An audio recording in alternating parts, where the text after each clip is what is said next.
तो दोस्तों Manoj Bajpayee starrer silence 2 जो है आज जी5 के प्लेटफॉर्म पे रिलीज़ हो चुकी है।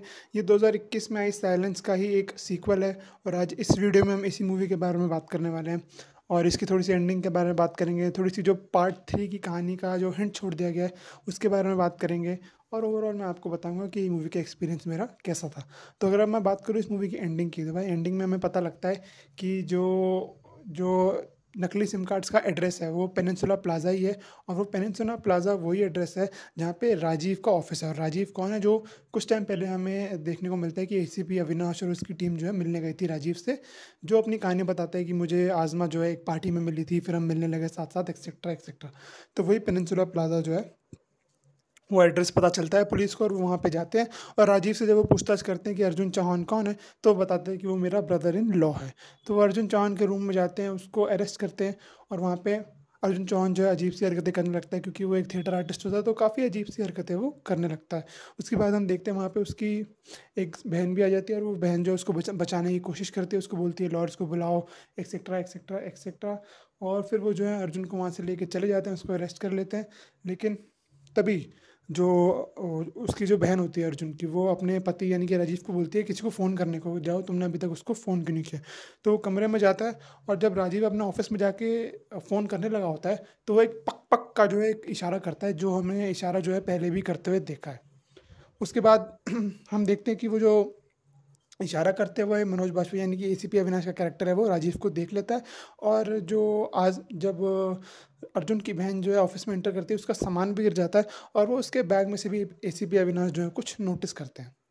तो उसके बाद हमें एक और गुत्थी सुलझाने को मिलती है कि जो अर्जुन चौहान है वो असल में असली अर्जुन चौहान है ही नहीं, बस उसके नाम पे सिम कार्ड्स खरीदे गए हैं।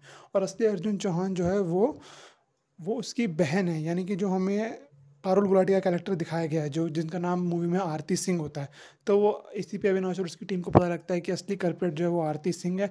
तो वो अगले दिन जो ऑफिस में जाते हैं और सारा कन्फेशन जो उसे समझाते हैं कि तुमने ही असल में जो है मार दिया था आज़मा को, और बाकी सारे जो जितने भी नाइट आउल पावर का शूट आउट है वो सारा तुमने ही प्लान किया था। और वो बताती है कि मेरे साथ ऐसा इसलिए हुआ क्योंकि मैं जो हूँ एक होमोसेक्सुअल हूँ और मेरे बाप को ये बात पसंद नहीं थी, इसलिए मुझे उसने थेरेपी सेशंस के लिए डाल दिया। लेकिन मैं वहाँ से भाग गई, एक सेशन के बाद जो है कभी उससे थेरेपी सेशन गई नहीं। मैं बहुत ज़्यादा इंटेलिजेंट हूँ, बहुत ज़्यादा होशियार हूँ, मैंने बहुत ज़्यादा डिग्री करी हुई है, लेकिन स्टिल मेरे बाप ने सारे जो कंपनीज़ हैं वो मेरे सौतेले भाई के नाम कर दी। क्यों? क्योंकि मेरे को उसको मैं पसंद नहीं थी, क्योंकि मैं होमो थी और उसको मेरे से बेइज्जती महसूस होती थी। और इसी बात को लेकर जो है वो बहुत ज़्यादा चिड़ी हुई रहती थी अपने बाप से भी और अर्जुन से भी।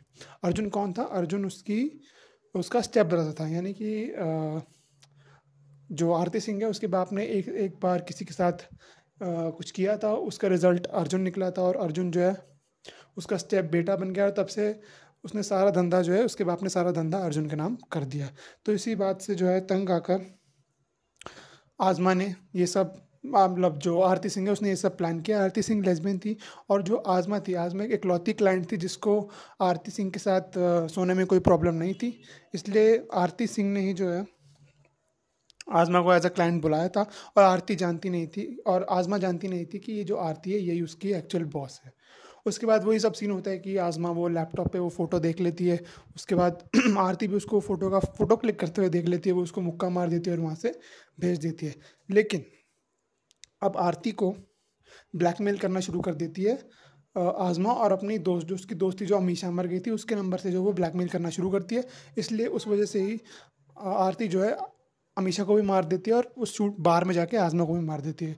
वो उसको वहाँ पे बार में तो उसको आज़मा का फ़ोन नहीं मिलता है, लेकिन फिर वो आज़मा के घर जाती है, उसको वहाँ से फ़ोन मिल जाता है और फिर बाकी सारा खेल शुरू होता है। और ये जो जयपुर में ह्यूमन ट्रैफिकिंग वाला जो किस्सा है, ये किस्सा वो बोलते हैं कि ये जब तक मेरी एक्स्ट्रा इनकम है, मतलब जब तक मेरी कंपनी वो जो कंपनी है मेरा नाम नहीं हो पाती, ये मेरे लिए एक एक्स्ट्रा इनकम है। और वो जो बहुत ही घिनौना एक्ट है उसको जस्टिफाई करने की कोशिश करती है कि मैं लड़कियों को पैसे दे रही हूँ, लड़कियाँ मुझे पैसे दे रही है, लड़कियाँ अच्छा खा पी रही हैं एक्सेट्रा एक्सेट्रा, इसमें कोई प्रॉब्लम नहीं है।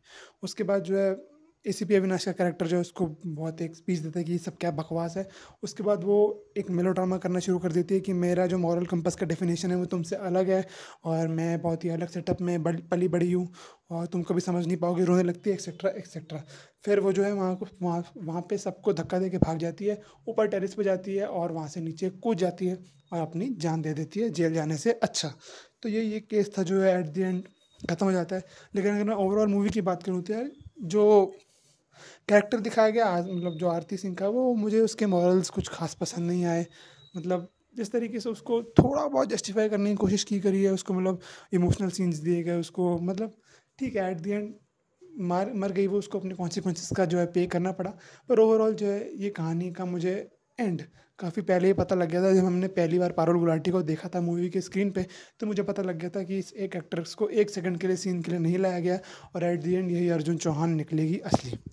तो सस्पेंस पर्सनली मेरे लिए ख़त्म हो गए थे। लेकिन अगर आपने इस मूवी को देखा और आप पारुल गुलाटी को पहले से नहीं जानते थे, तो आपके लिए शायद एक अच्छा सस्पेंस होगा कि अर्जुन चौहान असल में कोई लड़का नहीं बल्कि एक लड़की थी, जो कि लड़के का रूप लेके बैठी थी, और उसने अर्जुन चौहान के नाम पे बस एक सिम कार्ड खरीदा था। उसके बाद हम देखते हैं कि भाई वो लोग केस ख़त्म होने के बाद छुट्टी मनाने वगैरह जा रहे होते हैं। लेकिन तभी उनको एक कॉल आता है कि यार एक बहुत बड़े डायमंड मर्चेंट की जो है बेटी का किडनैप हो गया है, और उसका केस तुम्हें सॉल्व करना है, मैं तुम्हें लोकेशन भेज रहा हूँ। और वो ये केस सॉल्व करने निकल जाते हैं इमीडिएटली, और ये मूवी वहीं पे ख़त्म हो जाती है। तो अगर मेकर्स का मन किया है तो भाई उसको एक पूरी फ्रेंचाइज बना सकते हैं, 3 4 5 6 7 8 कितने भी पार्ट लेके आ सकते हैं, जब तक इस पार्ट पे जो है व्यूज़ आ रहे हैं Z5 के ऐप पे। बाकी अगर आपने मूवी देखी तो आपको कैसी लगी, आप मुझे कमेंट्स में ज़रूर बताना। मुझे साइलेंस वन जो है वो ज़्यादा पसंद आई थी साइलेंस टू से, लेकिन फिर भी इस मूवी को भी आप एक बार देख सकते हैं। ठीक ठाक मूवी है, आपका टाइम पास हो जाएगा। बाकी मैं मिलूंगा किसी और वीडियो में किसी और टॉपिक के साथ, तब तक के लिए थैंक्स फॉर वॉचिंग।